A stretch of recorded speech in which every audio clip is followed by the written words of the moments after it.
گھر میں داخل ہوا تو دیکھا کہ بیوی رو رہی ہے اور آنکھیں اس کی لال ہیں۔ پوچھا کیا ہوا؟ کہنے لگی کہ آج پھر اس کمینے نے اپنی بیوی کے کہنے پر اپنی ماں کو مارا۔ میں نے کہا اس نے بہت برا کیا۔ تو کہنے لگی کیوں نہ ہم اس بڑھیا کو اپنے گھر لے آئے۔ میں نے کہا بھئی تمہارا دماغ ٹھیک ہے، اگر ہم کسی کی ماں کو اپنے گھر کیوں لے کر آئیں گے؟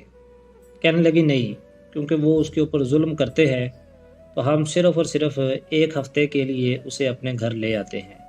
میں نے سوچا عورت ذات ہے اور اس طرح کی چیزیں سوچتی ہے لیکن بعد میں مان جائے گی۔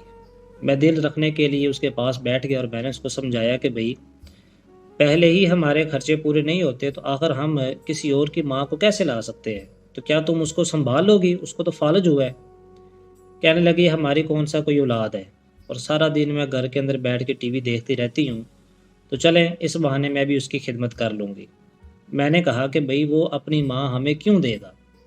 کہنے لگی آپ اسے بات تو کر کے دیکھیں، وہ تو اس سے پہلے تنگ ہے، اور اس کی بیوی نے تو کئی بار کہا ہے کہ آخر یہ یہاں سے جاتی کیوں نہیں، اور یہ بڑھیا اس قدر کمزور ہے کہ یہ کہیں جا بھی نہیں سکتی اور ہم اس کو نکال بھی نہیں پا رہے، تو آپ اسے بات تو کر کے دیکھیں، ہو سکتا ہے کہ وہ اپنی ماں ہمیں ایک ہفتے کے لیے دے دے۔ میں نے سوچا چلو بات اس کی مان لیتے ہیں۔ خیر اگلے دن میں اس کے پاس چلا گیا۔ اسے جا کر میں نے یہ کہا کہ بھئی آپ کی والدہ کو فالج ہے اور میری بیوی وہ قرآن پاک سے فالج کا علاج کر سکتی ہے، لیکن مسئلہ یہ ہے کہ اس کے لیے ہمیں آپ کی ماں کو اپنے پاس ایک ہفتے کے لیے رکھنا ہوگا۔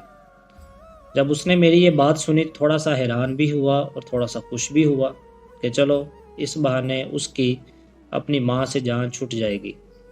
لیکن پھر میں نے اس کو یہ بھی کہا کہ بھئی ہو سکتا ہے کہ ہمیں خدمت کرتے کرتے یعنی علاج کرتے کرتے ہمیں کوئی 1 مہینہ 2 ماہ بھی لگ جائے۔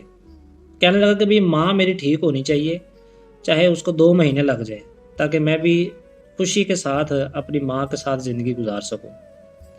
بالآخر ہم اس بڑھیا کو اپنے گھر لے آئے، اس کی خدمت کرنا شروع کی۔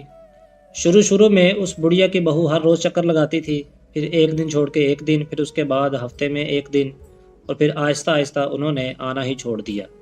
اس طرح 3-4 ماہ گزر چکے تھے کہ بڑھیا ہمارے ہی پاس موجود تھی۔